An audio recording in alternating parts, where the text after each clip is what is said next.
वाला उस राज्य में लगने वाला है, उसको हर राज्य के साथ रोजमर्रा का काम पड़ता है। और इसलिए मैं राज्यों से आग्रह करूंगा कि जब विश्व पूरा भारत की तरफ आकर्षित हो रहा है, विश्व पूरा भारत में निवेश करने के लिए प्रतिबद्ध हो रहा है, तब ये हमारा दायित्व बनता है कि हमारी पुरानी आदतें छोड़ करके स्पष्ट नीति के साथ हम आगे आए। देखिए, आपको परिणाम अपने राज्य में दिखाई देगा और आपका राज्य भी चमक उठेगा, ये मैं आपको विश्वास देता हूं। साथियों, भारत अपनी बेस्ट क्वालिटी के लिए पहचानी जाए, ये बहुत जरूरी है। अब विश्व के लिए हमें डिजाइन ऑफ इंडिया का क्षेत्र, डिजाइन इन इंडिया, इस पर हमने बल देना है। हमें कोशिश करनी है अब इंडियन स्टैंडर्ड इंटरनेशनल स्टैंडर्ड बनने चाहिए। इंडियन स्टैंडर्ड इंटरनेशनल स्टैंडर्ड बनेंगे तब हमारी हर चीज को सहजता से मोहर लग जाएगी और ये हमारे प्रोडक्शन की क्वालिटी पर निर्भर करेगा, हमारी सेवा की क्वालिटी पर निर्भर करेगा, हमारे अप्रोच की क्वालिटी पर निर्भर करेगा। और इसलिए हमें क्वालिटी पर बल देकर के आगे बढ़ना है। हमारे पास टैलेंट है, डिजाइन के क्षेत्र में हम दुनिया को बहुत कुछ नया दे सकते हैं। डिजाइन इन इंडिया, इस आह्वान को लेकर के हमें अब आगे चलना है। Design in India and design for the world, इस सपने को लेकर के चलना है। मैं देख रहा हूं गेमिंग की दुनिया का बहुत बड़ा मार्केट खड़ा हुआ है, लेकिन आज भी गेमिंग की दुनिया पर प्रभाव, खास करके उन खेलों को बनाने वाले लोग, प्रोडक्ट करने वाले लोग, विदेशी कमाई होती। भारत के पास बहुत बड़ी विरासत है, हम गेमिंग की दुनिया में बहुत नई टैलेंट को लेकर के आ सकते हैं। विश्व के हर बच्चे को हमारे देश के बनी हुई गेमिंग की ओर आकर्षित कर सकते हैं। मैं चाहता हूं कि भारत के बच्चे, भारत के नौजवान, भारत के आईटी प्रोफेशनल्स, भारत के एआई के प्रोफेशनल्स, वे गेमिंग की दुनिया को लीड करें। खेलने में नहीं, गेमिंग की दुनिया में हमारे प्रोडक्ट पूरे विश्व में पहुंचने चाहिए और पूरी दुनिया में हमारे एनिमेटर्स काम कर सकते हैं। एनिमेशन की दुनिया में हम अपनी दाग जमा सकते हैं। हम उस दिशा में काम करें। मेरे प्यारे देशवासियों, आज विश्व के अंदर ग्लोबल वार्मिंग, क्लाइमेट चेंज हर क्षेत्र में चिंता और चर्चा का विषय रहता है। भारत ने उस दिशा में काफी कदम उठाए हैं। हम विश्व को आश्वस्त करते रहे हैं और शब्दों से नहीं, अपने कार्यों से, प्राप्त परिणामों से हमने विश्व को आश्वस्त भी किया है और विश्व को आश्चर्यचकित भी किया है। हम ही हैं जिन्होंने सिंगल यूज प्लास्टिक पर प्रतिबंध लगाया है। हमने रिन्यूएबल एनर्जी पर विस्तार किया है। हमने रिन्यूएबल एनर्जी को एक नई ताकत दी है। आने वाले कुछ वर्षों में हम नेट जीरो फ्यूचर की ओर आगे बढ़ रहे हैं। मुझे याद है पेरिस अकॉर्ड में जिन देशों ने अपने लक्ष्य निर्धारित किए थे, आज मैं लाल किले की प्राचीर से मेरे देशवासियों की ताकत दुनिया को बताना चाहता हूं। G20 देश के समूह जो नहीं कर पाए, वो मेरे देश के नागरिकों ने करके दिखाया है, मेरे देशवासियों ने करके दिखाया है, हिंदुस्तान ने करके दिखाया है।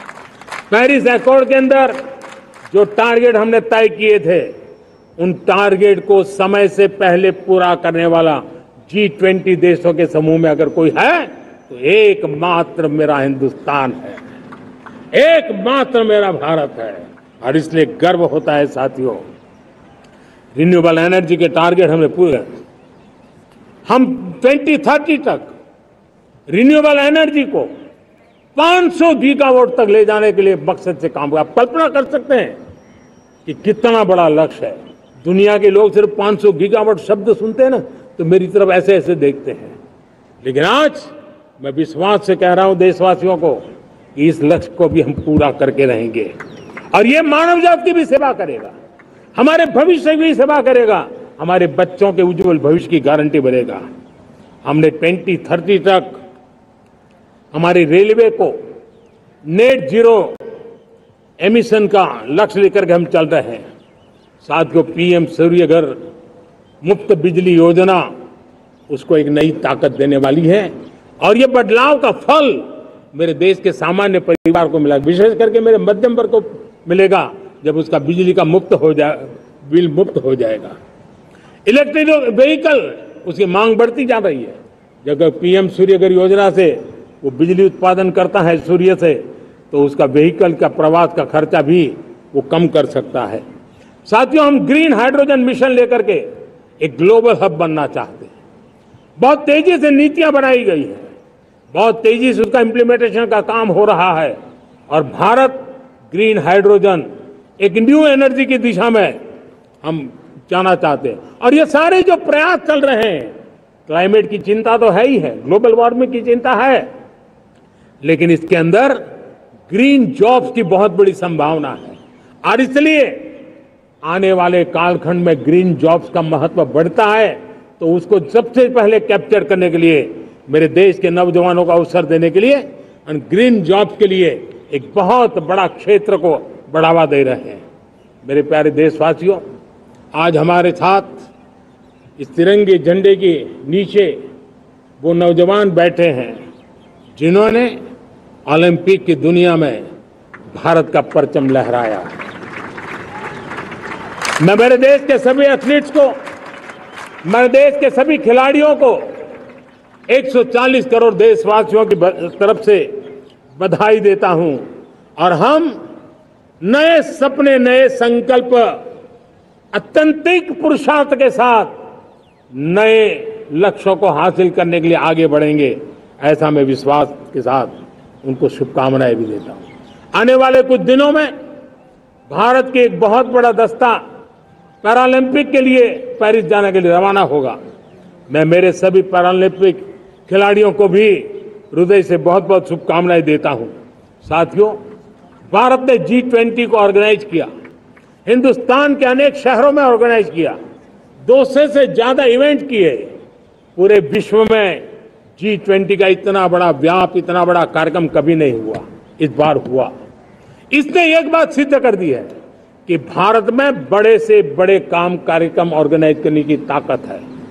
भारत को किसी को भी हॉस्पिटैलिटी का सामर्थ्य भारत में सबसे ज्यादा है।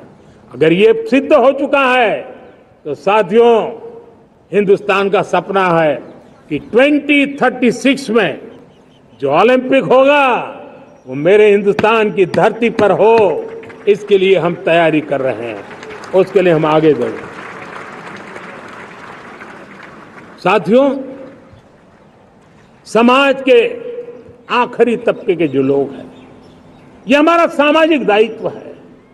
अगर कोई पीछे रह जाते हैं तो हमारी आगे बढ़ने की गति कम कर देता है और इसलिए हम आगे बढ़ना चाहते हैं तो भी सफलता तब मिलती है पीछे वाले को भी साथ साथ आगे ले आए।